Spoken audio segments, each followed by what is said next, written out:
Step 1. What you need and where to find it.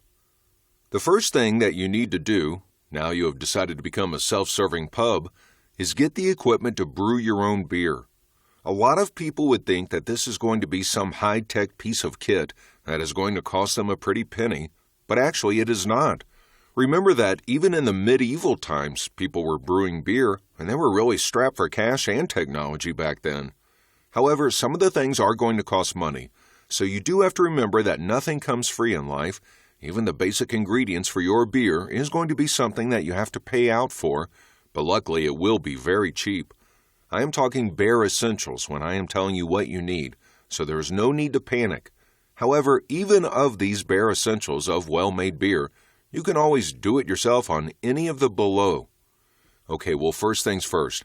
For $8, you can get around 23 liters of beer. I know that sounds somewhat appealing, doesn't it? Do try and remember not to drink it all yourself, though, as part of the fun is getting other people around to taste test your new batch. Unfortunately, most people don't have 23-liter containers just lying around, and yes, you are going to need to put it in one thing when you are making it. Another point which you really must accept and remember is that your beer is going to foam like crazy, so a container of 23 or even 25 liters is going to be useless. What you want is a container of at least 30 liters capacity. The only real concern with a container is that it can be sealed up nice and airtight. Other than that, as long as it is clean, you are good to go. The containers are called fermenters and are where your beer will ferment and become real beer. It should have an airlock and rubber stopper. I suppose if you want to go all out and really make this a beer-making ritual, you can invest in a fermenter you can buy online for around $35. There are a good few in a range of sizes, and if you are going to make less than 23 liters, you obviously aren't going to need a 30-liter fermenter. To do it correctly, I would really recommend buying one of these that are made for the purpose. Even if everything else you do, you find shortcuts for. Bucket beer just doesn't taste as good. Also, please avoid any grooved metal or aluminum. Stainless steel or food-grade plastic is what you are looking for. You also want to get yourself a bottle filler, which is really just like those in the pub. The tube attaches to the bottom of your fermenter, you push into it to release the valve, and out comes the beer.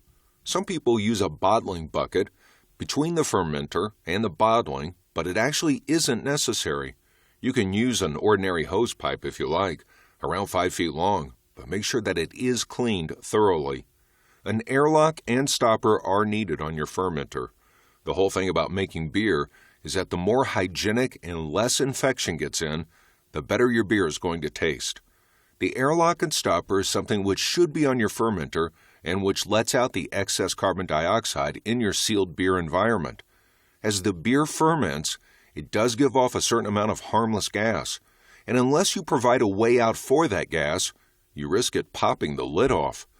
Measurements will crop up like mad as it is a really fine art form that you are getting into. I suggest investing in some measuring spoons. Not all of the measurements are available, but are visibly obvious. You could also transfer to another container or just mix the priming sugar in the bottles, which brings us to our next thing, expense. Bottles themselves will be on your list as well. Depending on the country that you live in, this may be easier or harder for you. Going to a bottle recycler's and asking for some from there will be your best bet. Most countries have either the half-liter or the 375 milliliter bottles. With either, you are going to need a cap or cork to them. The thread or lack of thread on the bottle will most likely make your choice here. They cost around $5, so are not going to break your budget. Otherwise, just get a PET plastic bottle. There are a few places that sell them online. The keywords you are looking for are screw top, plastic bottle, PET, rather than me giving you a site which may no longer be online when you buy this book. You will also need a stick-on thermometer to measure the temperature of your beer in the fermenter. You can get them anywhere that sells fish tanks, so visit your local pet store.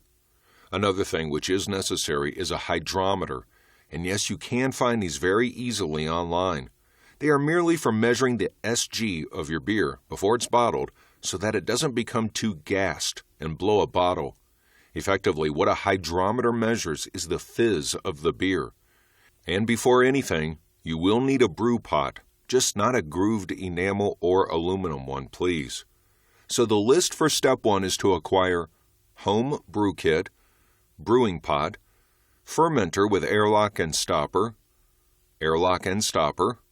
thermometer to go in it, measuring spoons, a secondary bottling bucket between fermenting and bottling, optional but can be bought online, hydrometer, some bottles, hose pipe.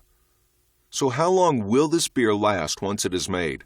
And if I buy all of these things, will I really be making a profit? The answer is yes, you will, but usually not on the first batch. It does depend on how much of the above equipment you already have, but definitely after 2 batches, you should really be at the point where you can start making a profit.